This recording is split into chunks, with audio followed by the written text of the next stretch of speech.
Muri iyi saha y'agaciro ndabasuhuje kandi mbahaye ikaze muri studio za Mizipa Oreli TV. Imana ibaho umugisha. Reka twishimire ibyiza twagezeho uyu munsi, twishimire imigisha Imana yaduhaye uyu munsi buri muntu wese mu buryo bwe, kandi ndagira ngo nongere gukomeza, nongere kwihanganisha abantu babuze ababo uyu munsi, abarwayi, abagize ibihombo mu buryo bugiye butandukanye. Ibyo ngibyo ni uruziga rw'ubuzima, nta hantu twabikwepera. Rero abo bitagendekeye neza uyu munsi, nimwihangane, nimukomere, ejo bizagenda neza kubera yuko Imana yonyine yaturemye ikadushyira muri ubu buzima twisangamo, niyo igenda inyuranya ibihe kandi ikamenya uko buri muntu wese agomba kubisohokamo cyangwa se uko agomba kubyinjiramo. Niyo mpamvu muri byose ibidutunguye cyangwa se bije tubireba, tugomba gutekereza cyane cyangwa se tugomba kwibaza tukamenya impamvu ya buri kimwe kiba kirimo kuba, kubera yuko ubuzima ibyo duhura nabyo byose burya ntabwo ari impanuka, biba bifite ukuntu biteguye, ariko iyo twarangaye tujya dutungurwa. Wenda ibintu byose ntabwo byatugeraho tubizi, ntabwo byatugeraho twabyiteguye, ariko ibyinshi muri ubu buzima bijya kutugeraho iyo tutarangaye dufiteho amakuru makeya byibura. Hari ibica mu nzozi, hari ibica mu nzozi, hari ibyo ushobora kumva mu makuru, ibyo ushobora gusoma mu bitabo. Hari abazi kugenzura ibihe, bashobora no kuvugana n'umubiri wabo. Hari n'uburyo umuntu ashobora kuba yavugana n'umubiri we bisanzwe, ukaba wabasha kumenya ngo ubwo bimeze gutya hari ikintu wenda ushobora kutakimenya 100%, ariko iyo ukibonye ubasha kuvuga uti hari ukuntu nari nabyumvise. Bijya bikunda kumbaho ngewe, reka mbivuge nka gutyo. Akenshi hari nk'igihe iyo umuntu antekereje cyangwa se iyo umuntu turi buvugane, ndabimenya iyo ntarangaye. Hari igihe njya guhamagara nk'umuntu kuri telefone yanjye, nkabona arampamagaye cyangwa se nkabona ngezeho. Iyo ntarangaye, hari n'igihe iyo aje kundeba rwose mbyumva ko ari hafi yanjye, nkaba nahaguruka nkamusanganira cyangwa se nkafata telefone nkamuhamagara, cyangwa se nkaba ndi muri pozisiyo yo kumubona. Ibyo ngibyo hari abantu dukunda kuvugana ibyo bintu tubiziranyeho, aho mfata telefone ngo ngiye kuguhamagara cyangwa se nari ndimo kukwandikira message, ibintu nk'ibyo ngibyo. Iyo utarangaye rero hari amakuru ubasha kumenya mu buryo bumwe cyangwa se ubundi. Rero ntatinze muri iyi saha y'agaciro, ndagira ngo tuganire. Mfashe umwanya uhagije mbere yuko nza imbere yanyu, numva mu mutima wanjye hajemo ibibazo byinshi numva dushobora kuba twakubira muri iri somo ryacu, noneho tukabihuza, buri muntu wese ibyo bibazo akabyibaza, noneho igisubizo nacyo kikaboneka. Isomo ryacu ry'uyu munsi rero riravuga ngo hari ubwo wigeze usanga Yesu ngo ukire. Hari ubwo wasanze Yesu ngo ukire. Birashoboka yuko wenda wowe utizera Yesu, cyangwa se Yesu ukaba umufata ukundi, ariko mu masomo ashize navuze ko Yesu ari urugero rw'ibishoboka, ni urugero rw'ibifatika, kubera yuko ni umuntu wakoze ibintu byiza hano muri ubu buzima, ndetse akora igikorwa gikomeye cyo kwitangira abandi. Nubwo dukurikije uko muri Bibiliya byanditse bigaragara ko Yesu yapfuye urupfu rubi, bakamubamba, ariko hari n'abandi bantu bitangiye abandi nubwo batabambwe, ariko nabo barishwe. Hari abagiye ku rugamba barugwaho, batanga ubuzima bwabo kugira ngo abandi babeho. Reka ntange urugero nko mu gihugu cyacu cy'u Rwanda, mu gihe cyo kubohora iki gihugu no guhagarika jenoside yakorewe abatutsi mu 1994, nubwo bitari byatangiye muri uwo mwaka, hari hashize indi myaka, amateka niko atubwira, hari abantu batanze ubuzima bwabo, hari abantu batanze ibyabo, ariko reka dufatire abatanze ubuzima kugira ngo abandi babeho. Mu gihe abatutsi bakorerwaga jenoside mu Rwanda mu 1994, hari abandi batanze ubuzima bwabo kugira ngo bashe kuyihagarika. Mu gihe kandi igihugu cy'u Rwanda cyari gikoronejwe, hari abaharaniye ubwigenge. Izo ntambara bagiye bazirwana batanze ubuzima kugira ngo abandi bari inyuma yabo babashe kubaho. Yesu nawe rero, ah, Yesu nawe ni umuntu mwiza witangiye abandi, nubwo ubu dukurikije uko tubyiga mu bijyanye n'iby'iyobokamana tubona ko Yesu yari umucunguzi w'abantu waje gukiza abantu ibyaha byabo. Rero ah, amaze gukora icyo gikorwa cyiza cy'ubutwari yatanze urugero. Rero wowe ushobora kutitanga wenda ngo bakubambe kubera yuko igitambo gihoraho cyari Yesu Kristo umwana w'Imana nk'uko abakristo benshi babyizera. Ariko nawe ushobora kwitangira abandi, ushobora kugaburira abashonji. Nk'uyu munsi turi mu gisibo cya Ramazani, turi mu gisibo, abayisilamu bari mu gisibo.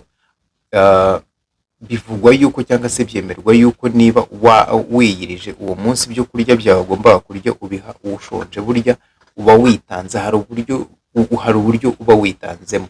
Hari uburyo ushobora gufata ku butunzi bwawe ukarengera undi muntu wari ufite ikibazo. Rero Yesu twavuze ko ari urugero rw'ibishoboka, ni urugero rw'ibifatika, ni urugero rwiza, ni urugero rwo kwitangira abandi. Nk'uko uyu munsi abakristu bakira imigisha cyangwa se babona imigisha, bafite ibinezaneza, bafite umunezero, bafite izina ryiza muri sosiyete, ni ukubera icyo gitambo bizeye amaraso yacyo. Ubwo harimo imbaraga z'ibitambo, nabyo nzabigarukaho. Ni nk'uko natwe uyu munsi kwishimira igihugu cyiza cy'u Rwanda, ni uko hari abantu batanze ubuzima bwacu kugira ngo twebwe ubuzima bwabo, kugira ngo twebwe ubwacu bubeho, tubashe kubaho dutekanye. Amateka avuga ko hari abantu batari bafite igihugu, ariko abandi batanga ubuzima bwabo kugira ngo abandi babashe kuba mu gihugu cyabo bisanzuye. Kandi uyu munsi ngira ngo biragaragara yuko turi mu gihugu gifite ubwisanzure, gifite umutekano, dufite amahoro, ndetse buri muntu wese arishyira akizana agakora ibyo ashaka byose biri mu nyungu rusange, bitabangamira inyungu za mugenzi we, cyane ko duharanira ubumwe, amahoro n'ibyishimo mu gihugu cyacu no mu miryango yacu, kandi bihereye muri twebwe imbere. Rero icyo kibazo rero gishingiye ku kuvuga ngo hari ubwo wasanze Yesu ngo ukire. Yesu nk'umucunguzi w'abantu, dushobora kutabyemera kimwe, ariko ntacyo twanabihinduraho. Hari abavuga ko Yesu atabayeho, hari abavuga yuko ari ibihimbano. Uko wabivuga kose, ariko iyo nkuru hari ikintu yaremye cyiza mu buzima bw'abantu bayakiriye kandi bakayizera. Yesu ntabwo bivuga ko hari abantu yagambaniye, ntabwo bivuga ko Yesu hari abantu yicishije, ntabwo bivuga ko Yesu hari abantu yanyaze ibyabo, ntabwo bivuga yuko Yesu yihoreye kubamugiriye nabi, ntabwo bivuga yuko Yesu yageze ku barwayi akabirengagiza cyangwa se ku bantu bari bamukeneyeho ubufasha. Ahubwo bivuga ko Yesu ari umuntu wagerageje gukemura ibibazo mu gihe cye, atitaye ku buzima bwe. Yavuye abarwayi, abari bafite ubumuga bwo kutabona, murabizi Sorowamu nk'uko byanditse, yarabakijije. Abari barwaye ibibembe, abari barivuje nka wa mugore ngo amaze imyaka 12 ava amukoze ngo ku myenda arakira. Uribuka Bazakayo bari abajura, bakora mu bigo bikomeye ariko biba. Ahuye na Zakayo yaravuze ngo nabo nibye ndaza kubariha 4, ndasubiza ibyo nibye, abo nambuye bose ndabariha 4. Hari abantu benshi yagiye ahindurira ubuzima. Muribuka abamugezeho bagiye guterwa amabuye akabakiza. Ibyo byose murabyibuka. Ni urugero rero, Yesu ni urugero rw'ibishoboka, ni urugero rw'ibifatika. Niyo mpamvu uyu munsi navuze ngo noneho tuganire, tuvuge ngo ese hari ubwo wasanze Yesu byibura ngo ukire? Hari ibyo bibazo, hari indirimbo nabikuyemo, abajya bagerageza kujya ku rusengero cyangwa se ababa mu itorero ry'Abadivantisite b'umunsi wa karindwi. Iyo ndirimbo barayizi neza. Iyo ndirimbo barayizi neza, niyo mpamvu ngiye kuyisoma. Harimo ibibazo, navuze ngo harimo ibibazo byinshi, ariko noneho nawe uko nyisoma, uko ibyo bibazo mbivuga, ugende ubyibaza, wikorera assessment, wikorera igenzura, urebe niba ibyo bintu uri buze kwisanga utarabyibajije, none utangire ubyibaze, nawe se ubundi harabura iki. Reka ndeke kubatindira. Ikibazo cya mbere kiravuga ngo hari ubwo wasanze Yesu ngo ukire, se wuhagijwe amaraso ye, ubu wizeye rwose imbabazi ze? Wuhagijwe amaraso ye. Hari ubwo wasanze Yesu ngo ukire, se wuhagijwe amaraso ye, ubu wizeye rwose imbabazi ze? Wuhagijwe amaraso ya Yesu, wuhagijwe amaraso ye, wogejwe na Yesu, watunganijwe n'amaraso ye. Hari ubwo yakuhagije amaraso ye? Mbese imyambaro yawe irera? Mbese ugendana na Yesu iteka? Se wuhagijwe amaraso ye? Mbese ujya ubana n'uwari wabambwe? Se wuhagijwe amaraso ye? Umukwe naza uzaba witeguye? Umukwe naza uzaba umwiteguye? Se wuhagijwe amaraso ye?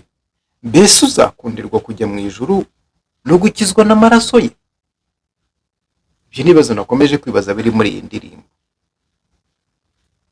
Hari inama ushobora guhabwa uyu mwanya.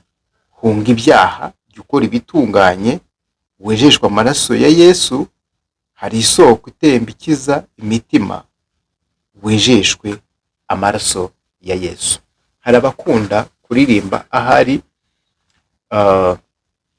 ndamutse nyiririmbye, ahari ushobora kuyumva neza, ibibazo ushobora kuba wabyumva neza. Reka tugendane noneho mu ijwi rituje, aho twumva amajwi yacu ubwacu, ari nako dutekereza niba ibi ngibi byabarakozwe mu buzima bwacu. Hari ubwo wasanze Yesu ngo ukire, se wuhagijwe amaraso ye, ubu wizeye rwose imbabazi ze, se wuhagijwe amaraso ye, wogejwe na Yesu, watunganijwe n'amaraso. Hari ubwo yakuhagije amaraso, mbese imyambaro yawe irera? Mbese ugendana na Yesu iteka, se wuhagijwe amaraso ye? Mbese ujya ubana n'uwari wabambwe, se wuhagijwe amaraso ye? Wogejwe na Yesu, watunganijwe n'amaraso. Hari ubwo yakuhagije amaraso, mbese imyambaro yawe irera?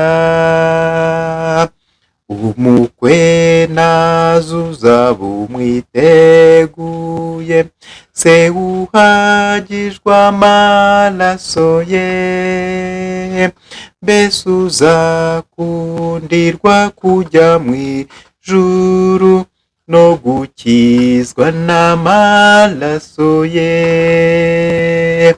Wogejwe na Yesu, watunganijwe n'amaraso. Hari ubwo yakuhagije amaraso, mbese imyambaro yawe irera? Hunga ibyaha, jya ukora ibitunganye, wejeshwa amaraso ya Yesu. hari isoko itemba ikiza imitima, wejeshwa amaraso ya Yesu, wogejwe na Yesu, watunganijwe n'amaraso, hari ubwo yakuhagije amaraso, mbese imyambaro yawe irera. Ngira ngo ibibazo birimo aha ngaha birumvikana, kandi ubundi buri muntu wese yagombye kuba arimo kubyibaza. Ni gute ushobora kuba wahunga ibyaha ugakora ibitunganye nk'inama tubwirwa cyangwa se duhabwa, nyuma yo kwibaza ibi bibazo niba hari ubwo twaba twarigize gusanga Yesu ngo adukize? Ariko se koko hari ubwo wasanze Yesu ngo agukize? Hari ubwo wari bwafata akanya gatoya ukihererana na Yesu kugira ngo byibura akuhagire? Hari ubwo wari bwamusange byibura ukamugisha inama? Hari ubwo wari bwamusange byibura ukamubwira amaganya yawe, ukamubwira ibikuruhije, ukamubwira ibikuvuna? Dore tugendana ibikomere dukomora hahise hacu, ibikomere dukomora mu miryango, dukomora ku babyeyi, dukomora ku nshuti, dukomora mu mibanire, dukomora ahantu hagiye hatandukanye. Hari n'ibyo tuvuka dufite bijyanye nyine n'ubuzima bw'amateka aho ababyeyi bacu banyuze, tukisanga natwe tubibamo uyu munsi. Byibura wari bwasanga Yesu iyo ntimba yawe ufite, ukamubwira uti Yesu, mfite intimba, ndaremerewe, ndashaka ko unkiza, ndashaka ko umpa umunezero, ndashaka ko umpa urukundo, ndashaka ko umpa amahoro, ndashaka gushyira ubugwaneza muri njye, ndashaka guhora ndi umuntu ufite ibineza neza, ndashaka kubaho ntatekereza ibibi ku bandi, ndashaka kubaho ntekereza ibyiza ku bantu gusa, ndashaka kubaho mparanira ubumwe, ndashaka kubaho mparanira amahoro, ndashaka kubaho mparanira ibyiza ahantu ndi. Byibura bwafata uwo mwanya ugasanga Yesu mukagirana icyo kiganiro. Iyo nsomye Matayo 5 harambwira ngo, Matayo 11 haravuga ngo, mwese abarushye n'abaremerewe nimuze munsange mbaruhure. Uko ni uguhamagara kwa Yesu. Mwese abarushye n'abaremerewe muze munsange mbaruhure, mwemere munyigireho, mube abagaragu banjye, muzagira uburuhukiro mu mitima yanyu. Wari bwasange Yesu ukaba n'uwo mutwaro ukuremereye, n'ibyo bibazo bikuremereye, ngo byibura akuruhure niba bitarabaho. Rero uyu mwanya jya ahantu hatuje, ubwire Yesu uti dore nje ukundi, ubu nje ukundi, nyakira ubu nje ukundi, nta kindi cyanyiza, ndokoresha amaraso yawe, nitabye ijwi ryawe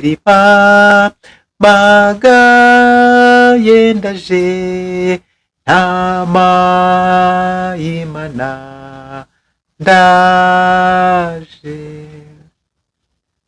Yesu yiteguye kukwakira, yiteguye kukuruhura, yiteguye kugendana nawe urwo rugendo ruruhije, yiteguye kugendana nawe muri uwo mwijima kugira ngo akumurikire. Naho waba ufite intege nkeya, Yesu yiteguye kukubera inkomezi kugira ngo ibyo bikurwanya ubashe kubitsinda, kuko wahora ari umutsinzi, kugira ngo ubashe kubinesha, kuko we ni umuneshi, ntajya atsindwa, nta kimutera ubwoba. Uwo niwe mahoro yacu, uwo niwe byishimo byacu, uwo niwe mugisha dufite. Uwo niwo mugisha dufite. Fata rero umwanya ujya imbere ye, umubwire ngo ndaje, umubwire ibikuruhije, umubwire ibikunaniza, umubwire ibikuremerera, nawe yiteguye kukwakira. Niba utarigize utera intambwe yo kuvuga ngo usange Yesu kugira ngo agukize, ngaho uyu mwanya ucyumva ijwi rye, ucyumva inkomanga, ucyumva guhamagara kwe, ngaho musange, nawe yiteguye kukwakira kugira ngo abashe kuguha amahoro, abashe kukunezeza.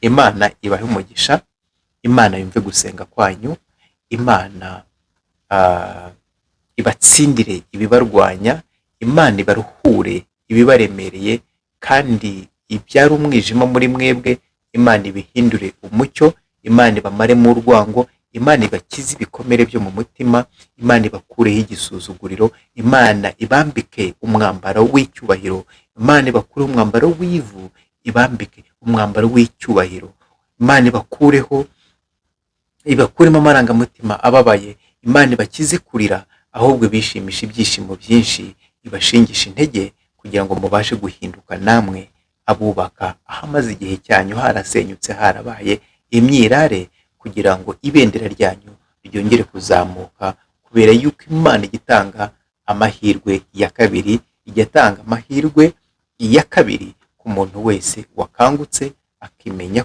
ibitotsi yari arimo, umuntu wese wamenye ko yaguye agashaka kubyuka, Imana ijya ibasha kumushingisha intege kandi ikamuyobora mu rugendo nk'uko yabinkoreye, nawe yabigukorera, nk'uko yabikoreye n'abandi benshi, nawe nta cyatuma itabigukorera, kuko twese turi umurimo w'intoki zayo. Imana ibaha umugisha, ibishimisha ibyishimo byinshi.